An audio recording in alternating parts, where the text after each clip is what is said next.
What's up, you guys? If you are here, my guess is that you are probably looking for mentorship, you're on the fence about joining a mentorship program, or you just want to hear my experience about working with different mentors. I've been in the coaching space for about 7 years now, and I've invested in tons of different mentors. I'm currently working with 2 mentors, and I've spent over $400,000 on different mentorship programs. I've had spirit guides, I've had business mentors, I've had operational mentors. I've actually spent about twice that amount on different team members as well. So I've had a lot of people in close proximity to me, and whether they were paid mentors or whether they were people that I just got to shadow and be around in their energy, I have taken away so many dope lessons that I just want to share with you guys today. Now, I'll tell you, I've been through some mentorship programs that have been extremely helpful. I've been through some mentorship programs that at the time I was wondering, what am I getting out of this? Why is this not helping me the way that I wanted it to help me? And I realized that with every single mentorship program that I've ever done, I was exactly where I needed to be at that time, whether I thought I was getting something out of it or whether I thought I wasn't getting something out of it.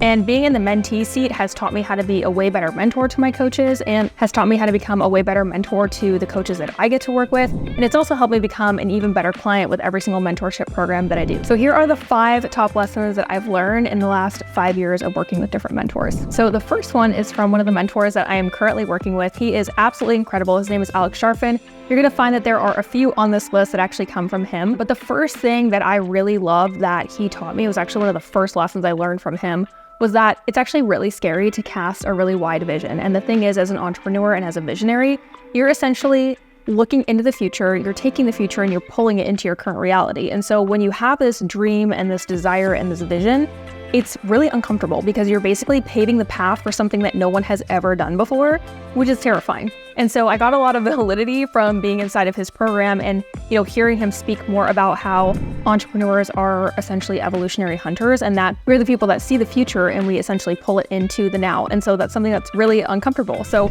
every time I'm kind of, struggling, because let's be real, here and there, it gets pretty tough when you're casting this wide vision. It can be really hard because you're literally given this vision to fulfill, and sometimes those are really big shoes to fill. So it just makes me feel really great knowing hey, there's a lot of validity in me feeling that way and being a little fearful sometimes because this is a really big vision and it's not normal and not everybody has a vision like this. The second thing, now this is something I had a really hard time with in the beginning of my business because I definitely had a lot of ego, is that almost everything that I do in my business at some point needs some kind of succession, meaning that I am probably going to move out of the position that I was once fulfilling inside of the business. So for example, there are different systems and different hats that I used to wear inside of my business that I've now hired out, or I've created some kind of process or some kind of system around that just no longer requires me. And so I had to really work through that because in the beginning of entrepreneurship, I think a lot of people struggle with this, but they want to be the center of the show. They want to be the person that is taking all the responsibility. It feels good to get credit for doing those things, but at the end of the day,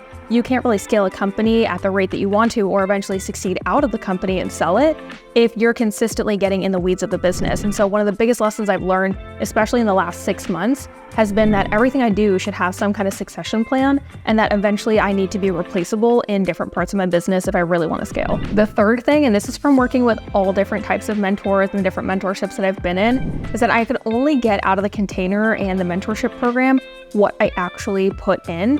And I need to be self-led as much as possible through every single container that I join. While the mentor is always going to be your guide, they're always going to be the person that you turn to be led by.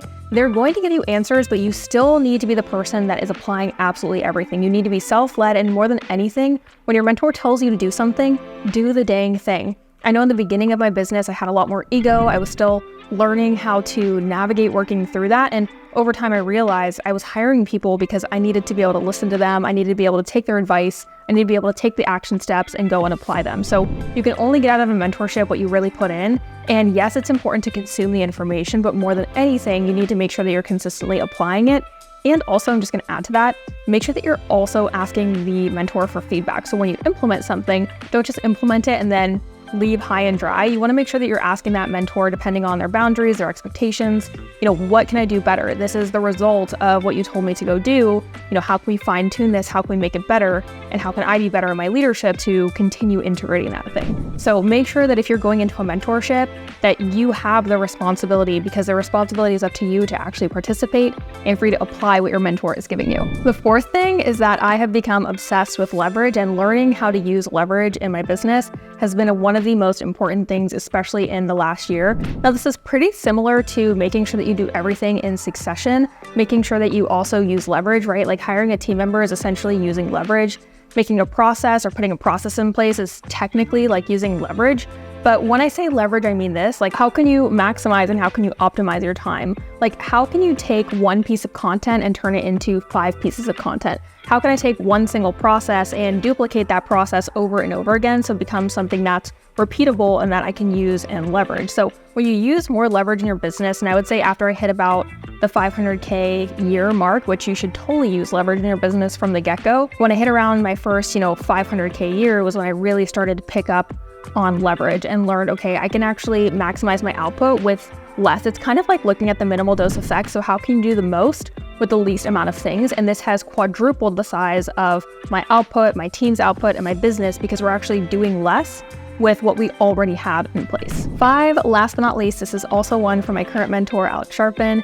He always talks about how if you do not have the business you want, it means that you are not showing up as a person that you need to be. You're not actually the leader that you need to be.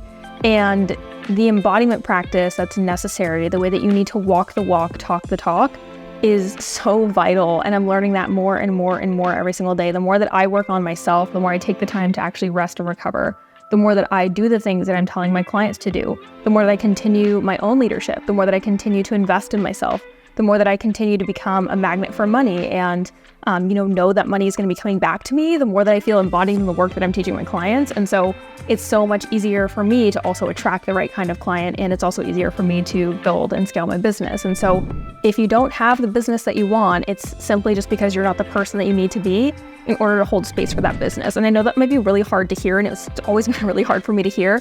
And especially this year, I consistently lean into that, telling myself like, Ken, if you want to have a bigger business, girl, if you want to go to 8 figures, if you want to reach the next checkpoint, like who do you need to be? What things are you doing on a day-to-day basis that aren't congruent? What things are you doing on a day-to-day basis that are congruent? And how can you double down on the things that are congruent with that of an 8-figure earner so that you can get to a position where you're able to hold space for that kind of business? Because the bigger your business is, the more problems you need to learn how to navigate, the more dichotomies you need to learn how to manage. And so as you want to grow your business, you also need to grow as an individual. So I've been through a lot of different mentorship programs. I'm currently obsessed with the mentorship programs that I'm in. I've been through so many amazing mentorships. Like they've completely changed my life. If you're sitting on the fence, like that is an uncomfortable place to sit. Your crotch is going to hurt. Okay. So like if you're sitting there, I'm telling you, like run with it. It's never a bad investment to invest in yourself. I will say this is for a whole separate video. And if you guys have questions about how I chose the mentorships that I've been in, feel free to just leave them down in the comments below. But when you're going to choose a mentor, make sure that you have discernment, make sure that you look at your values, make sure you look at their values, look at the social proof, talk to some of their previous clients, talk to some of their current clients, and do your research, okay? Because if you're making a big investment in yourself and it's a lot of money, you want to make sure you're getting the ROI. And no matter what happens in that mentorship program, you will get the ROI because you'll get the lesson that you need to learn. But you also want to make sure that you get the ROI, right? So do your research, chat with people, make sure that you are looking at your values, looking at their values, and just make the decision, because mentorship has quite literally changed my entire life, not just me building the business, but if you guys knew me 5 years ago, if you just scroll back on this YouTube channel, you'll see the person I was back then versus who I am today, and I am a whole different woman.